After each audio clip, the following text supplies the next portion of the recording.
बिस्मिल्लाहिर्रहमानिर्रहीम और अस्सलामुअलैकुम। 29 नवंबर पाकिस्तान में हफ्ते की सुबह के इस वक्त 7:30 बज रहे हैं और सबसे पहले बात करते हैं काउंटडाउन पर। 0 days टू गो। जी हाँ, 0 दिन। वक्त ख़त्म हो गया, हमारा काउंटडाउन ख़त्म हो गया। आज आखिरी दिन है फील्ड मार्शल आसिम मुनीर का इस दफ्तर में और अभी तक मतलब 29 नवंबर दिन है हफ्ते का। सुबह के इस वक्त 7:30 बज रहे हैं। अभी तक फील्ड मार्शल आसिम मुनीर को किसी किस्म का कोई नोटिफिकेशन मुयस्सर नहीं आया। जी हाँ, आज शाम 5 बजे के बाद कानूनी तौर पर, आईनी तौर पर वो पाकिस्तान के आर्मी चीफ नहीं रहेंगे। आज आखिरी दिन है उनका ऑफिस में। नोटिफिकेशन उन्हें दरकार था। जब 100 दिन पहले हमने काउंटडाउन शुरू किया था तो हम आपको रोज़ बताते थे कि इन्हें नोटिफिकेशन चाहिए, लेकिन उस वक्त हुकूमती वुज़रा ये कहते थे या कुछ टाउट सहाफ़ी के नोटिफिकेशन नहीं चाहिए। मुन्ना मुनीब और दूसरे लोग कहते थे, मंसूर अली ख़ान और दूसरे लोग, के नोटिफिकेशन दरकार नहीं है, ये काम ऐसे ही चलेगा। लेकिन फिर क्या हुआ, हमारी बात दुरुस्त साबित हुई और हुकूमती वुज़रा ने राणा सनाउल्लाह जो पहले कहते थे नोटिफिकेशन नहीं चाहिए, उन्होंने 27वीं तरमीम के बाद कहना शुरू कर दिया कि हाँ, नोटिफिकेशन दरकार है। अब से एक हफ्ता पहले राणा सनाउल्लाह ने यह बताया कि अगले चंद दिन के अंदर नोटिफिकेशन आ जाएगा। पूरा मीडिया, पूरा पाकिस्तान अब नोटिफिकेशन का इंतज़ार कर रहा था, बजाय इसके कि कल या आज सुबह कोई नोटिफिकेशन आता। कल अचानक से नोटिफिकेशन के अंदर से निकले DGISPR। उन्होंने एक बड़ी ही फ़नी किस्म की प्रेस कॉन्फ्रेंस की है। प्रेस कॉन्फ्रेंस ऐसी की है जिसमें पहली दफ़ा उन्होंने इमरान खान को अपने मुंह से सच्चा मान लिया है और अपने आप को झूठा। जो बातें इन्हें इमरान खान समझाते थे, कल खुद टेलीविज़न पर बैठकर बोल रहे थे, मान रहे थे कि इमरान खान ठीक कहता था। कल अपने मुंह से खुद इकरार कर रहे थे। क्या कुछ कह रहे थे वो तो आपको बताते हैं, लेकिन पहले इस नोटिफिकेशन के मुद्दे को सॉल्व कर लें। अब नोटिफिकेशन तो नहीं आया। हमने अपनी जिम्मेदारी पूरी करने के लिए कल 3 सीनियर तरीन वकला के साथ रब्ता किया। उन तीनों वकला ने हमें यह बताया कि नोटिफिकेशन दरकार है। बगैर नोटिफिकेशन के आज शाम 5 बजे के बाद या आज रात के बाद फील्ड मार्शल आसिम मुनीर जो हैं वो अपने ऑफिस में अपनी यूनिफॉर्म में कंटिन्यू नहीं कर सकते। अगर वो करेंगे तो वो इल्लीगल काम करेंगे। ये लीगल नहीं होगा, ये आईनी नहीं होगा, ये कानूनी नहीं होगा। इन तीनों सीनियर तरीन वकला से बात करने के बाद हमने चौथा राब्ता किया एक रिटायर्ड लेफ्टिनेंट जनरल साहब के साथ। ये जो रिटायर्ड लेफ्टिनेंट जनरल हैं, इन्होंने बहुत सारे ऐसे ओहदों पर काम कर रखा है कि ये मिलिट्री के कवानीन को भी समझते हैं और पाकिस्तान के कवानीन को भी। और ये फील्ड मार्शल आसिम मुनीर के साबिका उस्ताद भी हैं और बॉस भी हैं। इनसे हमने जब पूछा कि इस सूरत हाल में क्या होगा, जो फ़ौजी कवानीन है वो क्या कहते हैं, तो उन्होंने भी कहा कि आज के बाद अगर नोटिफिकेशन ना मिला तो आसिम मुनीर साहब रिटायर हो जाएंगे और वो कंटिन्यू नहीं कर सकेंगे। इससे पहले आज से 4 दिन पहले एक बहुत ही सीनियर ब्यूरोक्रेट से हमारी बात हुई थी, जिन्होंने इस्टेब्लिशमेंट डिवीज़न और बहुत सारी इंपॉर्टेंट पोजीशंस के ऊपर काम कर रखा है और वो दफ्तरी जो दाव पेच हैं उन सबको समझते हैं, कवानीन को समझते हैं। उनसे हमने पूछा नोटिफिकेशन दरकार होगा या नहीं। उन्होंने भी हमें यही कहा कि नोटिफिकेशन हर सूरत दरकार होगा, ना मिला तो ये रिटायर हो जाएंगे। अब अगले 6 या 8 या 10 घंटों के अंदर सब कुछ क्लियर हो जाएगा। हाथ कंगन को आरसी क्या, मतलब अब कोई दूर की बात तो है नहीं। अगले 8-10 घंटे के अंदर अगर नोटिफिकेशन ना मिला तो फील्ड मार्शल आसिम मुनीर जो हैं वो फारिग हो जाएंगे ऑफिशियली। अब अगर उसके बावजूद वो बैठे रहेंगे और यूनिफॉर्म पहने रहेंगे रखेंगे तो वो तो जाहिर है फिर वो काबज़ होंगे। काबज़ तो कोई भी हो सकता है, ज़बरदस्ती तो हर वो शख्स कर सकता है जिसके पास ताकत हो, लेकिन कानूनी तौर पर जो छोटा मोटा उनके पास एक राइट आप कह लें या एक बहाना था, एक्सक्यूज़ था, वो आज शाम 5 बजे कह लें या रात 11 बजे कह लें, वो ख़त्म हो जाएगा जैसे ही आज का दिन इख्तिताम पजीर होगा। अब चलते हैं अगली खबर की तरफ और वो खबर भी इसी से रिलेटेड है, क्योंकि कल और आज जब लोग नोटिफिकेशन का इंतज़ार कर रहे थे तो उसमें से अचानक से हमारे बहुत ही हैंडसम, बहुत ही खूबरू हमारे जो DGISPR हैं वो बीच में से निकल आए। उन्होंने एक ऐसी प्रेस कॉन्फ्रेंस कर दी जो प्रेस कॉन्फ्रेंस कम थी, इकबाल जुर्म ज़्यादा था। जो प्रेस कॉन्फ्रेंस कम थी, बिल्कुल चीख चीख कर वो उस प्रेस कॉन्फ्रेंस में कह रहे थे हम गलत थे या हमारी जो अंडरस्टैंडिंग थी वो फ्लॉड थी, इमरान खान जो कहते थे वो दुरुस्त कहते थे। बहरहाल कल की जो उन्होंने प्रेस कॉन्फ्रेंस की उसके अंदर उन्होंने दोबारा से पॉलिटिकल टेरर नेक्सस जो है, जो क्राइम, पॉलिटिक्स और टेरर का नेक्सस है उसी के ऊपर बातचीत करने की कोशिश की। सबसे पहले उन्होंने शुरू किया और बताया कि 4 नवंबर से लेके अब तक 4,910 ऑपरेशन कर रहे हैं। सर जी, इतने ऑपरेशन तो किसी बहुत बड़े हॉस्पिटल के अंदर अपेंडिक्स या छोटे मोटे नहीं होते कि 4 नवंबर से लेके अब तक आप तो हद ही मुका देते हैं। जब बात छोड़ते हैं तो सर ज़्यादा लंबी छोड़ देते हैं, थोड़ी मेहरबानी कर लें, थोड़ी कम कर लें। मेरा नहीं ख्याल पूरी दुनिया में किसी सारी फौजों के ऑपरेशंस को भी मिला लें जहाँ जहाँ रौले चल रहे हैं तो ये 4,910 ऑपरेशन जो है ये 25 दिनों के अंदर थोड़ा नामुमकिन काम है। कोई लंबी छोड़ दी। अब पता नहीं आपने ऑपरेशन किसका नाम रखा हुआ है, मतलब कोई छींक छूंक मारते हैं आप तो उसका नाम भी ऑपरेशन आपने रखा हुआ है। बहरहाल आपकी मर्जी है। उन्होंने कहा कि 4,910 ऑपरेशन हमने किए, हर दिन हमने 233 ऑपरेशन किए। अब ये 233 24 घंटों के ऊपर अगर आप डिवाइड कर लें तो आप ज़रा खुद ही समझ लें कि कितने मिनटों में कितने मिनट के बाद इन्होंने एक ऑपरेशन कर डाला है। तो थोड़ा मैं मेहरबानी कर दें, थोड़ी मिन्नत ही कर सकता हूँ, गुस्सा कर लेते हैं आप। अब क्या बच्चे की जान लेंगे? थोड़े से ऑपरेशन मेहरबानी करके कम कर लें। आपका क्या जाना है, थोड़े कम कर लें। मतलब चलें ये 4,910 में से सिफरा उड़ा देते। सिफरे का क्या होता है, वो तो सिफर ही होता है ना, सिफर उड़ा देते, 491 रख लेते हैं। लेकिन वैसे ये भी बहुत ज़्यादा है, यकीन करें। तो एक उड़ा लेते हैं और तो कोई 49 रख लें। लेकिन बहरहाल वो पक्के हैं, अपनी बात आपको पता, वो पक्की बात करते हैं, ना इधर की करते हैं ना उधर की करते हैं। वो कह रहे हैं कि हमने 4,910 ऑपरेशन किए हैं, ऑपरेशन टेररिस्टों के खिलाफ, काइनेटिक ऑपरेशन किए हैं, इंटेलिजेंस बेस्ड ऑपरेशन किए हैं। उसके साथ वो टर्म्स भी बड़ी औखी औखी इस्तेमाल करते हैं। बहरहाल वो कहते हैं दिन के 233 जो 233 ऑपरेशन हमने पर डे किए हैं। लेकिन टेररिस्ट सर सिर्फ 206 मारे हैं आपने। ये आप ही ने बताया, मैंने नहीं। उन्होंने कहा कि ये जो 4,910 ऑपरेशन किए हैं इसमें टेररिस्ट 206 मारे हैं। सर कोई और भी किसी के खिलाफ ऑपरेशन हो रहा होता है, मसलन मेरा मतलब है कि कोई जो लश्करी सुंडी वगैरह कपास के अंदर होती हैं, मुझे नहीं पता, क्योंकि मेरे हिसाब से तो ये जो इंटेलिजेंस बेस्ड ऑपरेशन होंगे ये तो टेररिस्टों के खिलाफ होंगे। तो अगर 4,910 ऑपरेशन आपने किए हैं, क्योंकि कौम ने इसका पैसा तो सारा पे करना है। पहले भी एक दिन बताया था कि जब हमारी फोर्सेस ऑपरेशन करती हैं तो जो लोकल वहाँ पर गवर्नमेंट होती है, पंजाब हो, सिंध हो, केपी हो, बलूचिस्तान हो, उसी के खाते में वो सारे पैसे पड़ते हैं। End of the day tax payer ने ही वो पैसा पे करना है।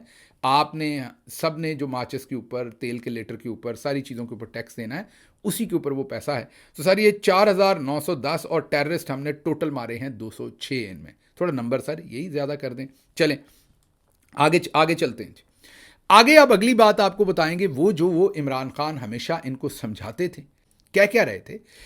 उन्होंने पहले तो तस्वीर दिखाई। उन्होंने कहा जी हम पर अटैक किया जाता है, बताया जाता है कि सरहद पार से दहशतगर्द भी आते हैं, कस्टम पेड गाड़ियाँ भी आती हैं, उधर से दहशतगर्द इधर आके हमले कर जाते हैं, स्मगलिंग भी होती है। तो ये ज़रा गौर कीजिए, बॉर्डर इसको हम कैसे रोक सकते हैं। उन्होंने बॉर्डर दिखाया और फिर उन्होंने कहा कि मैक्सिको और अमेरिका भी बॉर्डर को पूरी तरह सील नहीं कर सका, कोई मुल्क भी बॉर्डर को पूरी तरह सील नहीं कर सकता। फिर उनके मुंह से एक जुमला निकला जो असल में इकबाल जुर्म था। यकीन करें अगर आप DG/ISPR ना होते तो आपको 3-4 साल की कैद की सज़ा हो जानी थी जेल के अंदर, इस एक जुमले के ऊपर, क्योंकि पहले आप यही यूनिफॉर्म पहन के इसी जुमले के ख़िलाफ़ बातें करते रहे। जुमला क्या था? फेंस कुछ नहीं होता। ये जो आप फेंसिंग की बात कर रहे हैं कि फेंस वहाँ पर लगा हुआ है, फेंस कुछ नहीं होता, उनके मुंह से निकला।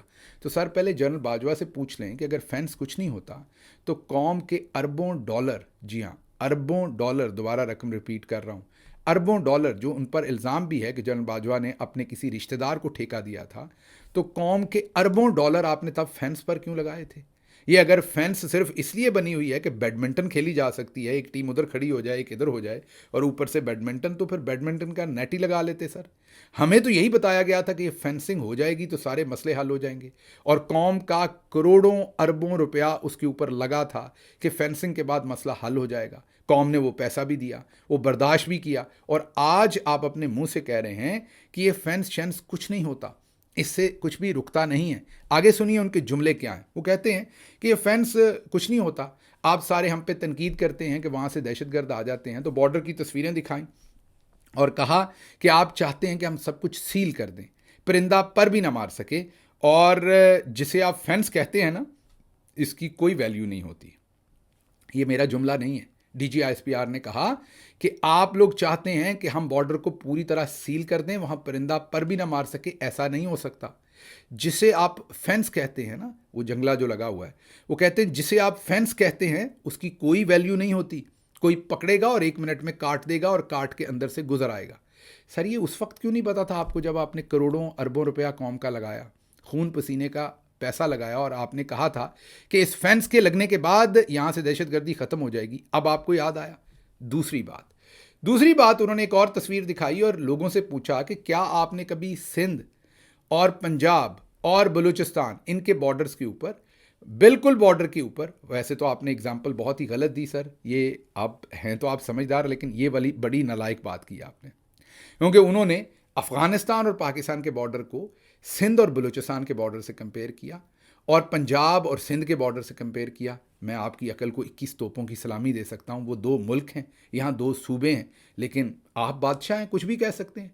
आप जंगल के बादशाह, अंडा दें बच्चा दें, आपको कौन पूछ सकता है। यकीन करें अगर ये कोई सिविलियन अदारा होता और ऐसी बात किसी ने की होती, अभी तक गद्दारी बगावत के उस पर मुकदमे दर्ज हो जाने थे कि आप सिंध और पंजाब के बॉर्डर को, सिंध और बलूचिस्तान के बॉर्डर को आप गैर मुल्की सरहद जो है वो करार दे रहे हैं। बहरहाल डीजी साहब ने ये कहा कि कभी आपने सिंध और बलूचिस्तान के बॉर्डर पर आबादी को दरमियान में डिवाइडेड देखा? अपने मुंह से कहते नहीं देखा, आप गलत बयानी कर रहे हैं, देखा है। बहुत सारे ऐसे गांव होते हैं, एक तरफ सिंध है, एक तरफ पंजाब है, आबादियां हैं, डेरे हैं लोगों के, सब कुछ है। लेकिन डीजी साहब ये प्रूव करना चाह रहे थे कि सूबों के दरमियान भी जो बॉर्डर है वहां पर भी आबादी बिल्कुल बॉर्डर पर नहीं है, लेकिन जो अफगानिस्तान का बॉर्डर है वहां पर आबादी बॉर्डर पर है। उन्होंने फिर आगे फरमाया कि 29 ऐसे कबीले हैं, ट्राइब हैं, जो आधे उधर रह रहे हैं, आधे इधर रहे हैं। फिर उन्होंने तस्वीरें दिखाई कि ये देखें बॉर्डर के आधे घर उधर हैं, आधे घर इधर हैं। उन्होंने कहा कि अब आप बताइए इसको हम कैसे सिक्योर करें, इसको तो सिक्योर नहीं किया जा सकता। तो अब ज़रा रुकिए मेरे बहुत ही समझदार जनरल साहब, आप तो तब शायद मेरा ख्याल मेजर भी नहीं होंगे जब इमरान खान आपके बुज़ुर्गों को ये बताया करते थे फ़ौज के कि अफ़गानिस्तान के साथ जो हमारा बॉर्डर है उसको हम इस तरह सील नहीं कर सकते। इमरान खान क्योंकि एक स्टेट्समैन है तो वो आपको 25 साल पहले ये बताया करते थे कि अफ़गान लोगों के साथ हमें बातचीत करके अपने रिलेशनशिप बेहतर करने पड़ने हैं, तब जाके वहाँ पर मामला हल होने। ये फेंसिंग शेंसिंग से मसला हल नहीं होना, क्योंकि हम रचे बसे हैं। एक बहन का घर उधर है, भाई का घर इधर है, बेटी की शादी उधर हुई है, बेटे की शादी इधर हुई है, एक दीवार उधर है, एक दीवार इधर है, आधा ख़ानदान उधर है, आधा इधर है, तो आप उनको कैसे डिवाइड कर लेंगे? ये इमरान खान आपको 25 साल से समझा रहे हैं और आप 25 साल से कह रहे हैं कि नहीं हमने लड़ना है, हमने मिसाइल मारना है, हमने ड्रोन मारना है और हमने वहां पर जाके ऑपरेशन करना है। आज आप एज अ डीजी ISPR, जब आपकी भी रवानगी तकरीबन होने वाली है इस पोजीशन से, आप बैठकर हमें ये बता रहे हैं, हमें उल्टा बता रहे हैं। सर ये तो बहुत ही बड़ी ऑडोसिटी है आपकी कि आप वापस पाकिस्तानी कौम को बता रहे हैं, जिस कौम का लीडर आपको बताता रहा है कि बॉर्डर पर फेंसिंग ऐसे नहीं हो सकती, अफगानिस्तान से रिलेशनशिप ना बिगाड़िए, इतने उनसे बातचीत करनी पड़नी है। वो ऐसे ही जैसे जिस्म के अंदर कोई चीज़ ग्रो हुई हो, उसको तो आप अकेला नहीं कर सकते। ये आपके नाखून कोई भी पकड़ के खींचे तो आपको तकलीफ होती, क्योंकि जिस्म के अंदर उगे हुए हैं। तो अफगानिस्तान और हमारा रिश्ता जो है वो किसी और मुल्क वाला नहीं है, बहुत ही डिफरेंट किस्म की डायमेंशंस है। यही इमरान खान बार बार बार बार बार बार बार बार, माजरत मेरा इतनी बार बार बार करना आपको लगा होगा मेरी आवाज़ फंस गई है, लेकिन फिर भी आपके दिमाग में ये चीज़ कभी नहीं जाती। वो बार बार आपको बताते रहे कि ना करें, वहाँ पर फौजी ऑपरेशनों से मामला नहीं होना। शुक्रिया आपका बहुत कि आज आपने टेलीविज़न पर खुद बैठ के माना कि फेंस शेंस कुछ नहीं होता, इससे कुछ नहीं हो सकता। फिर आपने कहा कि मैक्सिको और अमेरिका जो है वो भी बॉर्डर को पूरी तरह सील नहीं कर सके, तो हम कैसे कर सकते हैं? यही तो हम आपको समझा रहे हैं, यही तो इमरान खान 25 साल से कह रहे हैं कि ये नहीं हो सकता। लड़ाइयाँ नहीं, कॉन्फिडेंस बिल्डिंग मेजर्स कीजिए दोनों तरफ, उनको एतमाद में लीजिए, खुद इधर से एक कोऑपरेटिव किस्म का वहाँ पे मैकेनिज्म बनाइए। आगे चलते हैं, ये तो आपने कर लिया। फिर आपने कहा कि हर 5 किलोमीटर पर किला बना दें, ड्रोन सर्विलेंस करें, आपको पैसा लगाना पड़ेगा। ये आपको आपने आज बड़ा किया है। ये आप किसी और मुल्क के हैं, आपको हमने किराए पे लिया हुआ है। आप हमारे डीजी ISPR नहीं हैं, आप हमारी फौज नहीं है। ये आज आप हमें आपको पूरी कौम को बताते रहे। जुमले ज़रा आपके सुने, आपको हर 5 किलोमीटर पर किला बनाना पड़ेगा, आपको ड्रोन से सर्विलेंस करनी पड़ेगी, आपको पैसा लगाना पड़ेगा, आपको कॉस्ट पे करना पड़ेगी, आपको उसकी कीमत बर्दाश्त करनी पड़ेगी। ये आपको कहीं और से लाए हुए हैं हम हजूर। ये आप जो आपको हमें बता रहे हैं, आपको जुमला यहाँ पे, वैसे तो आप माशाल्लाह फौज के कम्युनिकेशन एक्सपर्ट हैं, कि हमें इसकी कॉस्ट पे करनी पड़नी है। इंक्लूसिव बात करें, अपने आप को पाकिस्तानी रख कर बात करें। आपको ये कहना पड़ना था कि हमें इसकी कॉस्ट पे करनी पड़नी, हमें इसकी कीमत अदा करनी पड़नी, हमें होता है लफ्ज़ सर जब आप खुद रिप्रेजेंट करते हैं अपने आप को उस कौम का। आपको, मुझे लग रहा था कोई और बता रहा है मुझे, को कंसल्टेंट हमने हायर कर लिए हैं किसी और मुल्क के जिनकी नेशनैलिटी हमारे वाली नहीं है, वो बता रहे हैं कि भाई पाकिस्तानियों आपको ये करना पड़ना है, भाई पाकिस्तानियों आपको ये करना पड़ना है, भाई पाकिस्तानियों आपको ये करना पड़ना है। ना करें सर। दूसरा जो पोस्ट है उसको किले का नाम दे रहे हैं आपको किला बनाना पड़ना है, आपने कहा। ना करें सर जी, एक छोटी पोस्ट बनानी पड़नी, डरा रहे हैं कि ये हो नहीं सकता। ये आगे चलते आगे मेरे पास बड़ी इंटरेस्टिंग आपकी फरारी की कहानी है, फिर और भी कहानियां जो मैंने करनी है, लंबा हो गया सारा कुछ बहुत ज़्यादा। फिर उन्होंने कहा कि जो दोनों साइड पर गांव हैं उनको कुछ नहीं किया जा सकता डिवाइड। ये तो आखिर इमरान खान आपको बहुत देर से बता रहे हैं कि ये कुछ नहीं किया जा सकता। फिर कहा कि पॉलिटिकल टेरर क्राइम नेक्सस है, नॉन कस्टम पेड गाड़ियां हैं, 4-4.5 लाख नॉन कस्टम पेड गाड़ियां हैं, उनको क्यों नहीं रोकते?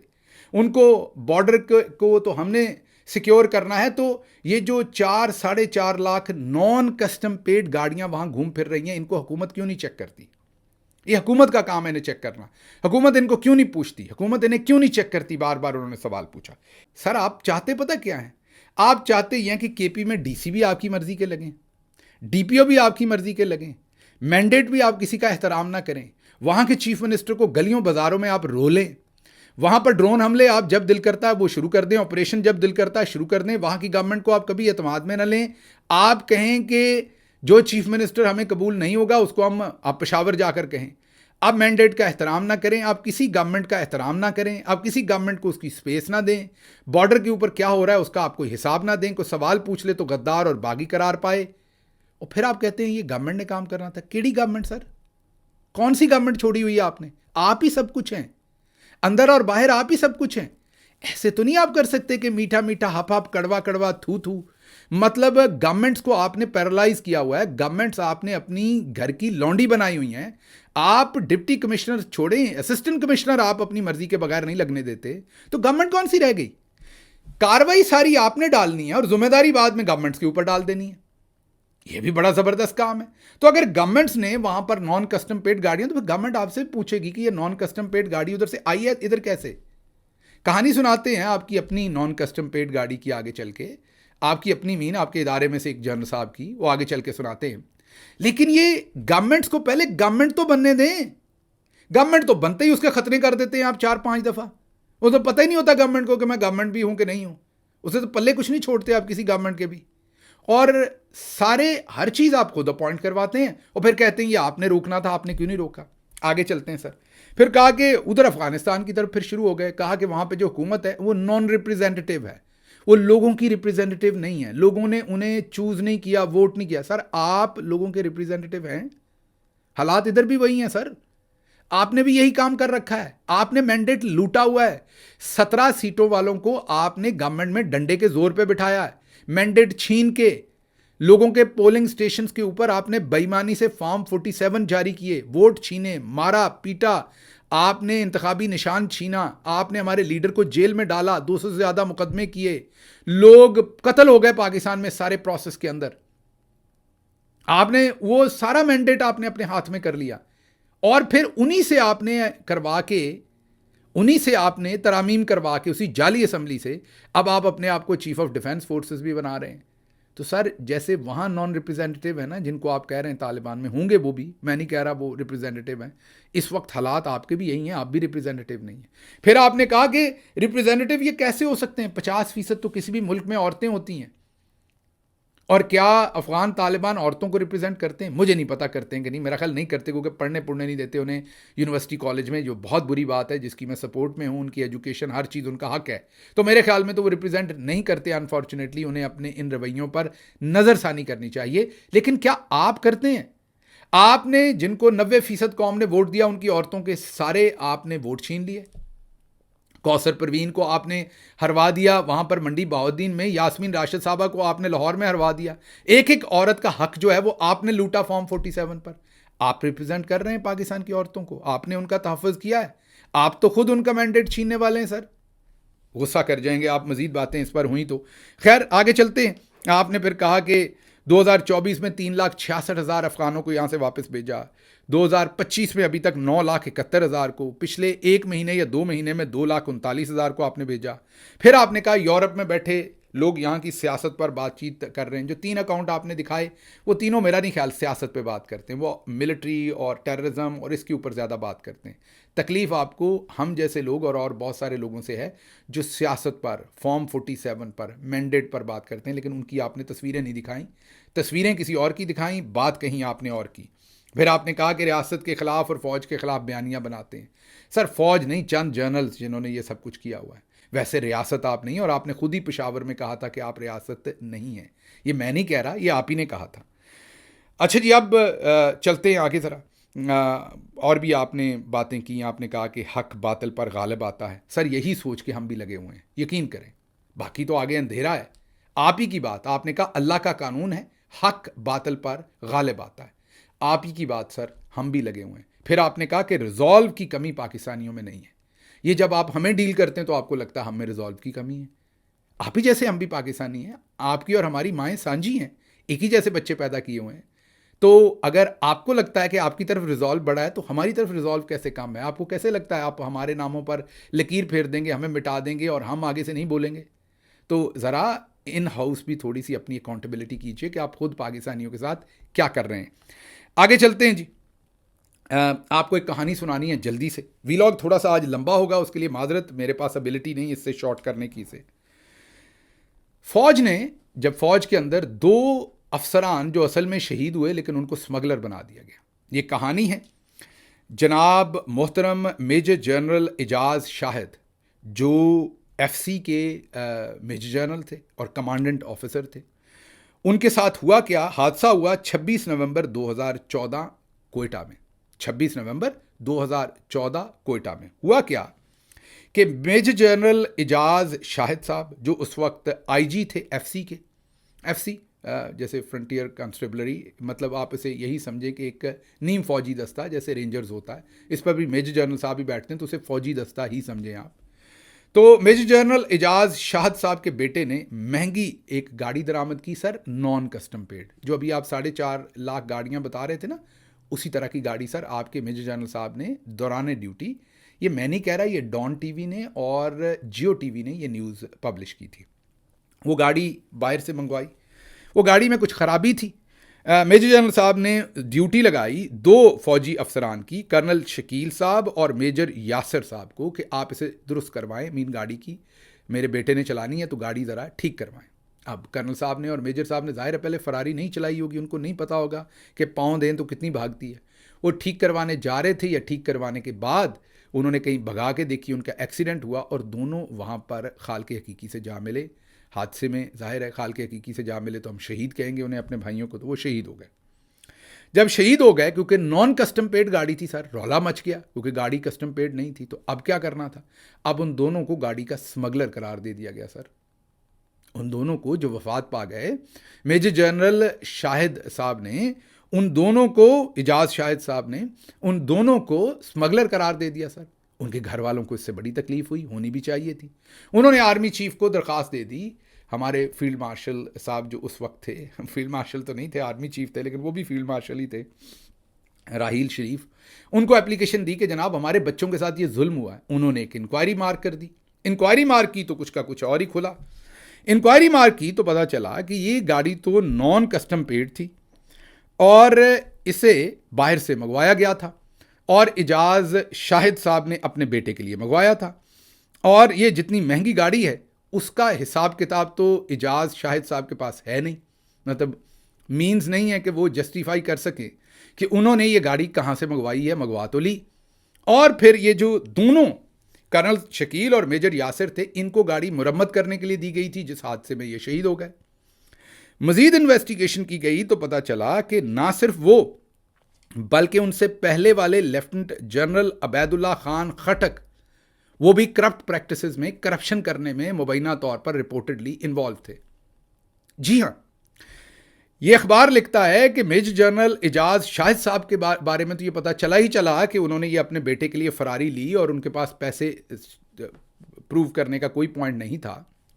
लेकिन लेफ्टिनेंट जनरल अबैदुल्ला खान खटक, जो उससे पहले IG FC थे, और बाद में वो जाहिर है बहुत ही एक हसास पोजीशन पर उनकी पोस्टिंग हो गई। बाद में इस सारे मामले के बाद उनकी पोस्टिंग बहुत ही हसास एक पोजीशन पर हो गई। जिस वक्त की मैं बात कर रहा हूं उस वक्त उनकी पोस्टिंग एक बहुत ही हसास पोजीशन पर थी जब यह रिपोर्ट हो रही है।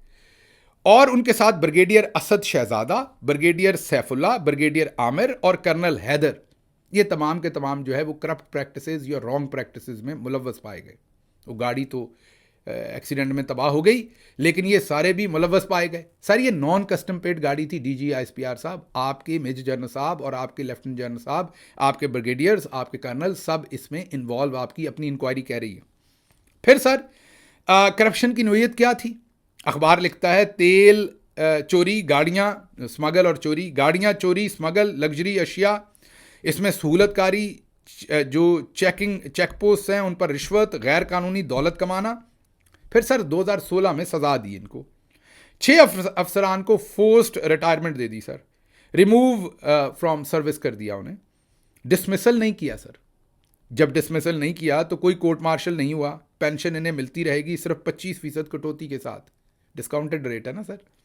मेडिकल की सहूलतें भी मिलेंगी इन्हें, अभी भी मिल रही होंगी 2016 से ऑनवर्ड। उनका सर कोर्ट मार्शल नहीं किया। कोई और काबू आ जाता तो आपने जेल में डाल देना था सर। उसकी तो अगली पिछली नस्लों के बारे में बताना था कि देखें कितना करप्ट आदमी है।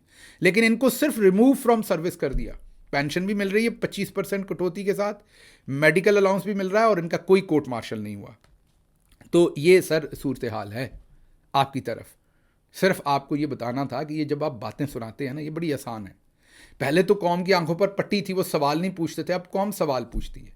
या तो गवर्नमेंट्स को अपने पांव पे खड़ा होने दें, गवर्नमेंट्स को गवर्नमेंट बनने दें, फिर वो ये फरारी आने ही ना देते। पहले दिन ही मेजर जनरल साहब को पकड़ के किसी हवालात में बंद किया होता कि ये आपने क्या किया है।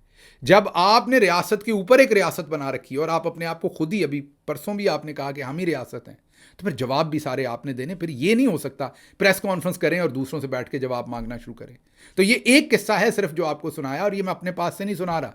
आपके फेवरेट जियो टीवी, आपकी फेवरेट डॉन, आपकी फेवरेट जो द न्यूज़, उन्होंने ये स्टोरी पब्लिश की हुई है मेजर जनरल इजाज शाहिद साहब के बारे में, उनके बेटे के बारे में, जिनकी फरारी थी नॉन कस्टम पेड। आगे चलते हैं सर क्विकली।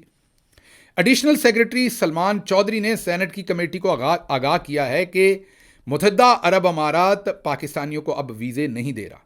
इस वक्त सिर्फ डिप्लोमेटिक पासपोर्ट्स के ऊपर और ऑफिशियल पासपोर्ट्स के ऊपर वीज़े मिल रहे हैं।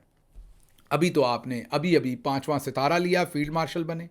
पूरी दुनिया में आप बता रहे हैं कि आपने 25 अरब इन्वेस्टमेंट लेके आनी थी UAE से सर। साथ पता चला सऊदी अरब भी सर 25 आपने वहाँ से भी लानी थी।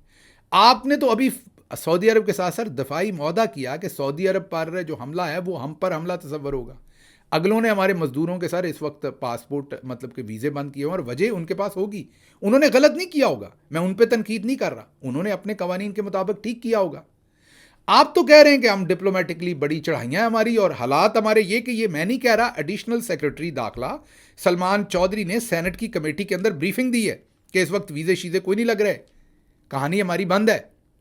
और उन्होंने कहा है कि परमानेंट पाबंदी लगाने लगे थे हमारे पासपोर्ट पर, बाल बाल बचे हैं हम। ये वहाँ से ब्रीफिंग है। उसके बाद अगली जो बात आपके साथ करनी है क्विकली, क्योंकि व्लॉग बहुत लंबा हो गया इसलिए क्विकली अगली बात कर देते हैं। Air marshal retired Jawad Saeed साहब को 14 साल की कैद सुनाई गई है कोर्ट मार्शल में।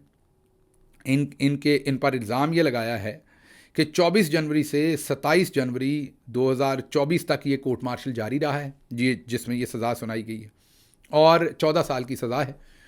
और इन पर इल्ज़ाम ये लगाया गया कि अमेरिका में इनके भाई मुकीम हैं, उनको ये सारी इन्फॉर्मेशन देते रहे हैं एयरफोर्स के बारे में, जिसकी वजह से सेंसिटिव इन्फॉर्मेशन उनको पास ऑन की है और उस वजह से इनका कोर्ट मार्शल किया और इन्हें 14 साल के लिए सज़ा सुना दी।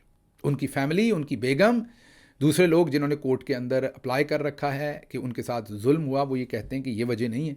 वो कहते हैं कि उन्होंने एयरफोर्स के बारे में कोई वाइट पेपर लिखा था, जो वाइट पेपर उन्होंने किसी को दे दिया या उनके लैपटॉप से वो लीक हो गया या उन्होंने खुद लीक कर दिया और वो एयरफोर्स के अंदर जारी करप्शन पर था और जिसकी वजह से उन्हें कोर्ट मार्शल उनका किया गया है। ये भी एक स्टोरी है। खबर मैंने एक और पे भी बात करनी थी, लेकिन व्लॉग लंबा हो गया। वो नून लीग अब ये कह रही है कि अगर मामलात यही रहे तो फिर ये ना हो कि इमरान खान की फातिहा पढ़नी पड़ जाए। ये हनीफ अब्बासी ये धमकियां दे रहे हैं। इसके ऊपर अगले व्लॉग पर बात करेंगे कि ये सब कुछ क्या कर रहे हैं और क्यों कर रहे हैं। मुझे यहाँ से इजाज़त दीजिए। अल्लाह आपका हामी नासिर हो। पाकिस्तान जिंदाबाद।